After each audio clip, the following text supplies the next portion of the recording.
کیا اس کو خیال آیا مجھے یہ جملہ پتا مجھے یہ جملہ بولا تو میرے دل میں کیا پیدا ہوا کسی بات کو جب سے مجھے انکار کر دیا تو میرے دل میں کیا خیال پیدا ہوا مریض نہیں کہتا اور ہر ایسے لیے خیال پوری بات اس کے پورے جذبات کو سن سن کر نکالتا چلا جائے اور پھر اس کی تعریفہ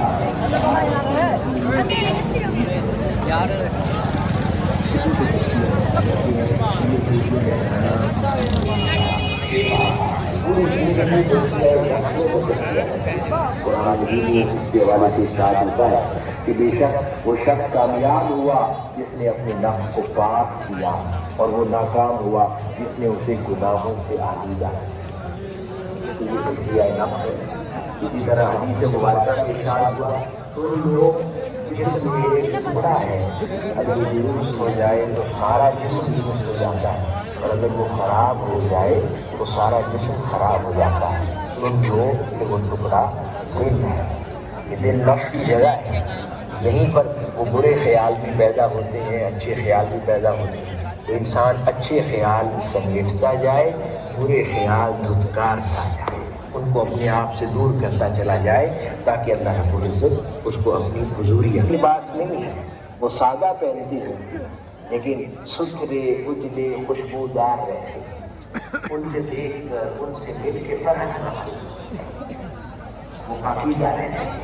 تو یہ ظاہری جسم کی اور لباس کی طہارت والے بھی ہوتے ہیں، اسی طرح فکری طہارت والے بھی ہوتے ہیں۔ برے خیالات، بری سوچیں، ناپاک ارادوں سے بھی پاک ہو، کسی کا برا نہیں چاہتا، کسی کے لیے سازش نہیں کرتے۔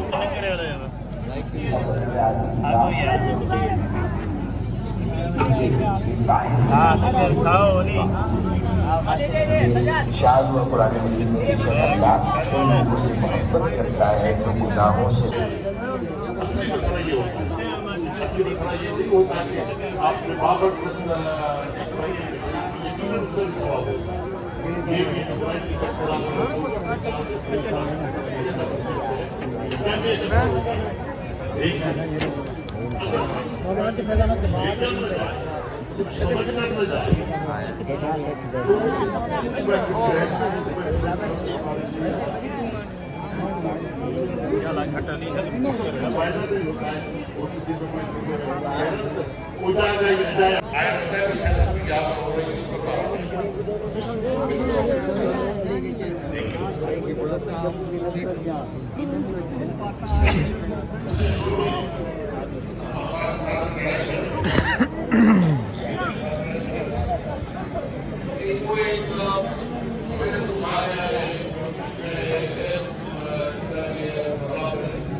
جماعت موجود ہے۔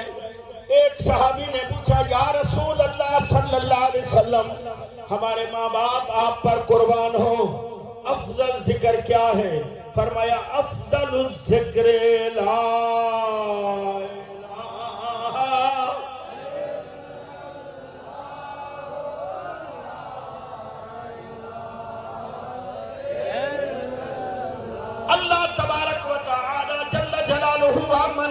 کا ارشاد مبارک فرمایا فذکرونی اذکرکم، پس تم مجھے یاد کرو میں تمہارا خوب چرچا کروں گا. لا الہ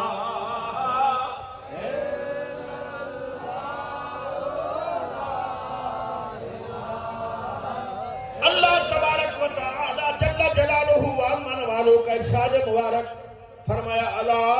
بذکر اللہ تطمئن القلوب، خبردار اللہ کے ذکر سے دلوں کو اطمینان ہوتا ہے. جسم کی بقا کے لیے پاکیزہ غذا کی ضرورت ہے،